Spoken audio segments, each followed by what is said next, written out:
दोस्तों, बुधवार 9 अक्टूबर को मुंबई के ब्रिज कैंडी अस्पताल में भारत के दिग्गज कारोबारी रतन टाटा ने 86 वर्ष की उम्र में आखिरी सांस ली। इस खबर से पूरे भारत में शोक की लहर छा गई। रतन टाटा ने अपना पूरा जीवन भारत के विकास और सुरक्षा को समर्पित किया है।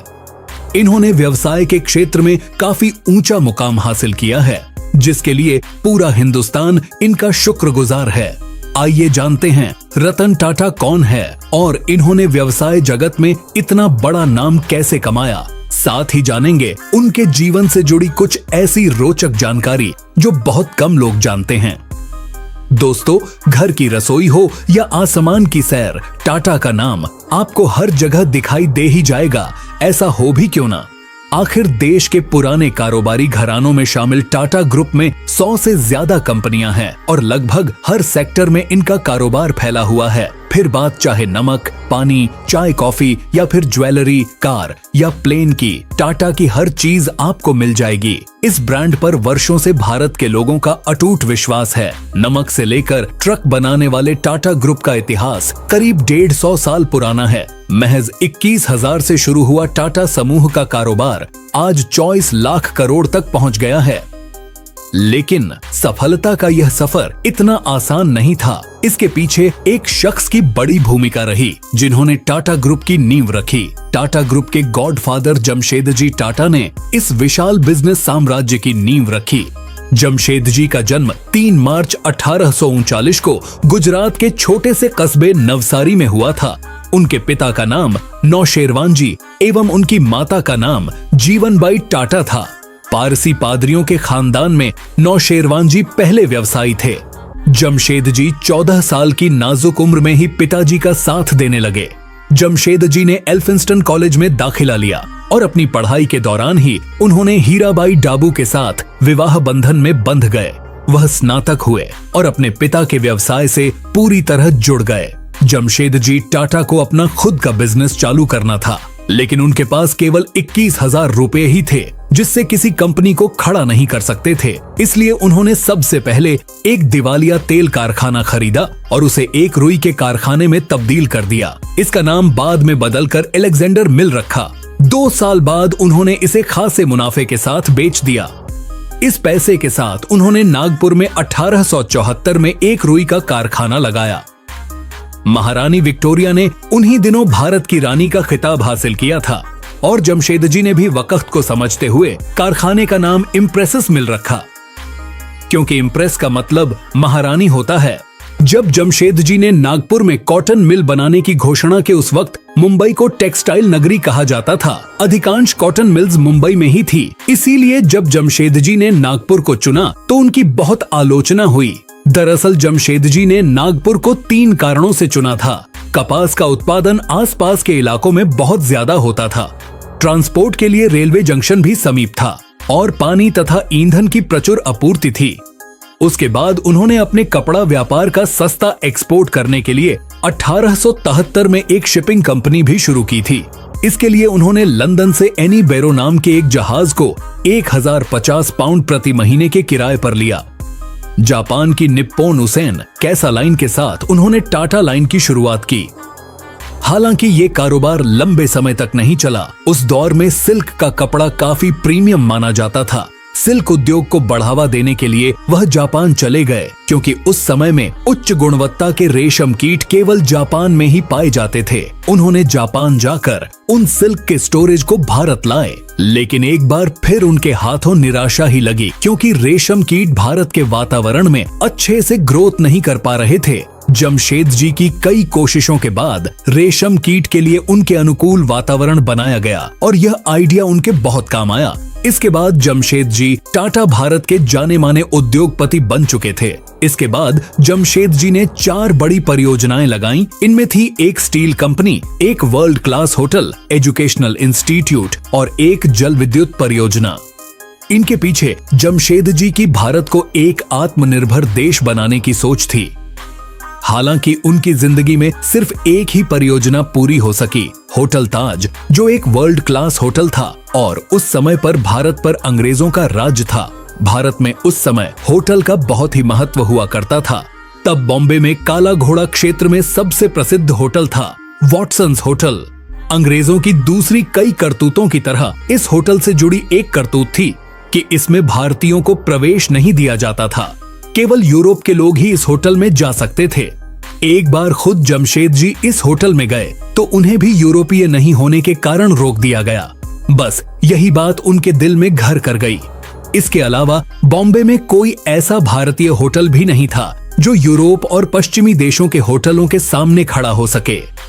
अपने व्यापार के सिलसिले में जमशेद जी यूरोप, अमेरिका और दूसरे पश्चिमी देशों की यात्रा के दौरान वहां के होटलों की भव्यता देख चुके थे। इसलिए उन्होंने ठान ली थी कि भारत में भी ऐसा होटल बनेगा जो विदेशी होटलों का मुकाबला कर सके। जमशेद जी ने होटल बनाने की घोषणा के साथ ही तैयारी शुरू कर दी और नाम रखा ताज होटल। इसका सामान वह खुद अलग अलग देशों से लेकर आए। लंदन से बर्लिन तक के बाजारों में होटल के लिए सामान देखा। लिफ्ट जर्मनी से मंगवाई तो पंखे अमेरिका से, बाल रूम के खंभे पेरिस से मंगाए गए थे।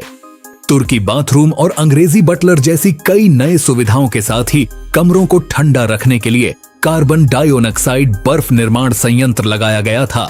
ताज होटल भारत का ऐसा पहला होटल था जिसके कमरों को ठंडा रखने के लिए यह व्यवस्था की गई थी और इसमें बिजली की सुविधा थी। इन सब के कारण ताज होटल की कुल लागत उस समय में 26 लाख रुपए पहुंच गई थी। जमशेद जी टाटा के मृत्यु के बाद उनकी 2 पीढ़ियों ने टाटा ग्रुप को संभाला। फिर 28 दिसंबर 1937 को टाटा फैमिली में एक बच्चे का जन्म हुआ जिसका नाम था रतन टाटा। वे टाटा समूह के संस्थापक जमशेद जी टाटा के दत्तक पोते नवल टाटा के बेटे थे। रतन टाटा ने कैंपियन स्कूल मुंबई में 8वीं तक अध्ययन किया, जिसके बाद उन्होंने मुंबई के कैथेड्रल और जॉन कॉनन स्कूल में पढ़ाई। फिर शिमला के बिशप कॉटन स्कूल और न्यूयॉर्क शहर के रिवरडेल कंट्री स्कूल में, जहां उन्होंने वर्ष 1955 में ग्रेजुएट किया। हाई स्कूल से स्नातक होने के बाद टाटा ने कॉर्नेल विश्वविद्यालय में नामांकन किया, जहां उन्होंने 1959 में आर्किटेक्चर में स्नातक किया। रतन टाटा की कंपनी में यात्रा तब शुरू होती है जब टाटा सेंस लॉस में चल रही थी और तब रतन जी टाटा 1991 में उत्तराधिकारी के रूप में आए। उनके आने से कई लोगों में कड़वाहट आई और लोग इस निर्णय से असहमत थे, लेकिन रतन जी टाटा ने अपनी कड़ी मेहनत से एक बार फिर टाटा इंडस्ट्री को ऊंचाइयों तक लाए। एक बार जब साल 1999 में जब रतन टाटा अपनी टीम के साथ अमेरिकी शहर डेट्रॉइट स्थित फोर्ड मोटर्स कंपनी के ऑफिस गए, वहां पर रतन टाटा की उस समय कंपनी के चेयरमैन बिल फोर्ड से करीब 3 घंटे की मुलाकात की। इस दौरान रतन टाटा को अपमान का सामना करना पड़ा था। फोर्ड ने अपमान करते हुए कहा था कि तुम कुछ नहीं जानते, आखिर तुमने पैसेंजर कार डिवीजन क्यों शुरू किया? अगर मैं ये सौदा करता हूँ तो ये तुम्हारे ऊपर बड़ा एहसान होगा। जैसा कि हमने आपको इस वीडियो में बताया कि रतन टाटा जितने ऊपर से सरल दिखाई देते थे, उतने ही अंदर से मजबूत भी थे। रतन टाटा ने बिल फोर्ड से हुई मुलाकात के दौरान कुछ नहीं कहा। उस दौरान उन्होंने मन ही मन बड़ा फैसला किया। इसके बाद उन्होंने अपने बिजनेस को बेचने का फैसला टाल दिया और भारत वापस आ गए और अपना पूरा ध्यान टाटा मोटर्स को बुलंदियों पर पहुंचाने में लग गए। फोर्ड से हुई मुलाकात के करीब 9 साल बाद यानी 2008 में स्थिति ऐसी बनी कि अब फोर्ड कंपनी बिकने की कगार पर पहुंच गई। फोर्ड की सब्सिडियरी कंपनी जगुआर और लैंड रोवर साल 2008 की मंदी के बाद दिवालिया होने के कगार पर थीं। उस समय टाटा मोटर्स ने इन दोनों कंपनियों को खरीद लिया। इस डील के बाद बिल फोर्ड ने रतन टाटा का धन्यवाद किया था और साथ ही कहा था कि आपने हमारे ऊपर बहुत बड़ा एहसान किया है। इस तरह से रतन टाटा ने फोर्ड से अपने अपमान का बदला लिया था। रतन टाटा ने एक इंटरव्यू में बताया था कि वह अपनी लग्जरी कार से शहर की सड़कों पर सैर किया करते थे। एक बार मुंबई की तेज बारिश में उन्होंने एक परिवार के 4 लोगों को स्कूटर पर सफर करते हुए देखा था। वह परिवार काफी परेशानी का सामना कर सफर कर रहा था और बारिश से बचने की नाकामयाब कोशिश भी कर रहा था। स्कूटर पर माता पिता के बीच बैठे बच्चे किसी तरह से खुद को एडजस्ट करके बैठे थे। उन्हें देखकर ऐसा लगता था कि जैसे उनकी हालत किसी सैंडविच जैसी हो। रतन टाटा ने निम्न आय वर्ग के लिए एक छोटी और किफायती कार लाने का सपना साल 2008 में पूरा कर लिया। उन्होंने 10 जनवरी 2008 को दिल्ली के प्रगति मैदान में आयोजित दिल्ली ऑटो एक्सपो में टाटा नैनो को लोगों के सामने पेश किया। इसके बेसिक मॉडल की कीमत 1 लाख रुपए रखी गई थी। इस दौरान रतन टाटा ने कहा था कि वह भारतीय परिवारों को कम कीमत में ट्रांसपोर्ट का एक बेहतर माध्यम उपलब्ध कराना चाहते हैं। टाटा नैनो के चर्चा में रहने के पीछे के कई कारण हैं।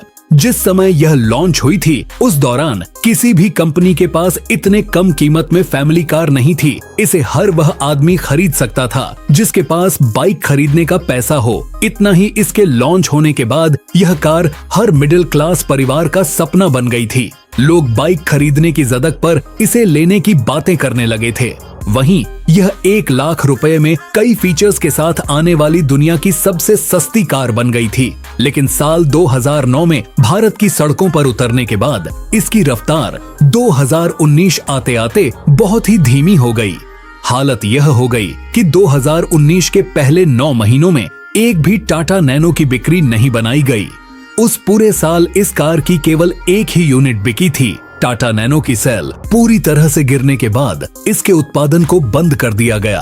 आज की तारीख में टाटा ग्रुप 29 कंपनियों का संचालन करता है, जिनमें TCS, Tata motors, Tata power, Tata steel, Titan, Tanishq, Voltas, Tata chemicals, Tata communication, Trent और टाटा एलेक्सी शामिल है। इन सभी कंपनियों को मिलाकर टाटा ग्रुप कंपनियों का मार्केट कैप $311 बिलियन यानी करीब 24 लाख करोड़ रुपए है।